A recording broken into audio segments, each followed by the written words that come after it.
Scream, the original from 1996. I wanted to go ahead and review this movie since Scream 7 is coming out. What could possibly be the last Scream movie if it's bad and doesn't do well at the box office.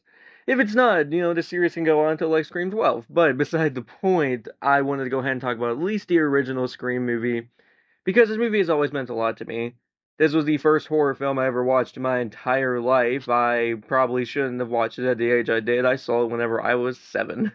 So I became obsessed with the series, watched the other three because that had been out at that point. There was only 4 Scream movies whenever I first saw the original. So I watched those, loved them, waited, 10, 15 years for Scream 5 to come out. Got really excited for it. Scream has always meant a lot to me. It's always been that horror series I go back to. I at least watch the original movie, or at least one of the films from the original 4 once a year, especially around Halloween time. I go crazy with the Scream rewatch around Halloween time. But this series I've always loved, and I don't really have the energy to explain the plot of Scream, because you have seen this movie. This is one of the most popular horror films of all time. I'm just going to talk about what it means to me, what I love about it, what other people love about it, and why it is one of the greatest horror series or one of the greatest horror films of all time. And this is directed by Wes Craven, who had previously done a slew of horror films, mainly the Nightmare on Elm Street series. And with this movie, it is just incredible. I've always loved Scream. Like I said, it's one of the first horror movies I've ever seen. It's always been so special to me. It's so sacred. But I also am okay with the fact that the franchise likes to go in different directions sometimes. Let's talk about this first film.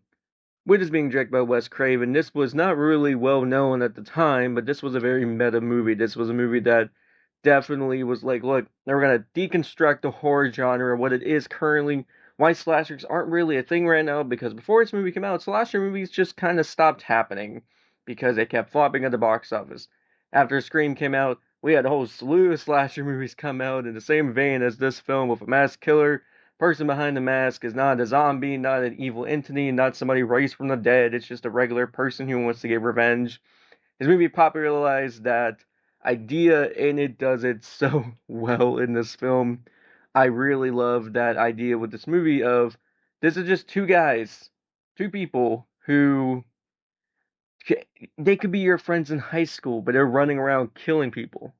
And that has always been kind of terrifying, but also really unique to the series, and is really unique, especially in 1996. The meta commentary of this movie is great, where you have Ghostface calls you, asks you what's your favorite scary movie, then murders you.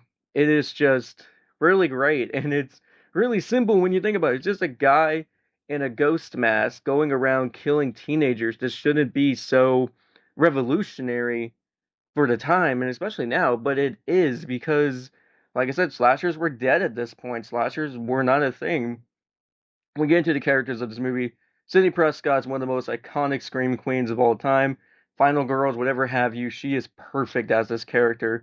You got Stu Macher in this being played by Matthew Lillard, Billy Billy Loomis being played by Skeet Ulrich. You got Courtney Cox, David Arquette. You have such an iconic cast in this movie. Sydney is our final girl. She's a great person in this series. But Dewey has always been my favorite. I've always gravitated to Dewey and how stupid that man is. He is the most dumbest protagonist, but dude, I love him. He gets smarter as the series goes along, or at least he thinks he does, but in this movie, he is just the definition of a dumb cop, and I really love him in this movie, especially the relationship he blossoms with Gail in this, being played by Courtney Cox. She's really good in this movie, who is this reporter that is doesn't really care much about human emotion. She just kind of goes for the jugular. Ends up getting punched about a million times in this series. She's great here. The rest of the cast, Billy Loomis, Stu Macher. Billy is your standard. Yeah, that's going to be the killer. It is, and he's clearly set up to be the killer of the movie, one of the killers. And then you get to our second killer, Stu, and he is incredibly likable in this movie. Me, he's played by Matthew Lillard, one of the most likable actors in the world. So of course, yeah, but you don't really expect Stu to be a part of this. I honestly thought he would just die when I first saw the movie. But no, he's one of the killers, and he is a great killer. But the rest of the movie, yeah, it's great. The Ghostface mask is iconic. Playing Red Right Hand is a brilliant move. I love this song. It only works here and in Hellboy. Those are the only two franchises that can use that song. But it's great here. The actual score of this movie is amazing. The opening kill of the fake out with Drew Barrymore doesn't really hold up now because she's not the big name that she used to be. But when I showed this movie to my girlfriend for the first time, her name coincidentally being Sydney, I she was very, very shocked that they killed off Drew Barrymore in the opening scene of the movie. So it still works for some, but for others, it's still a great opening. It's just not perfect. And the kills here are really good. The mask is iconic.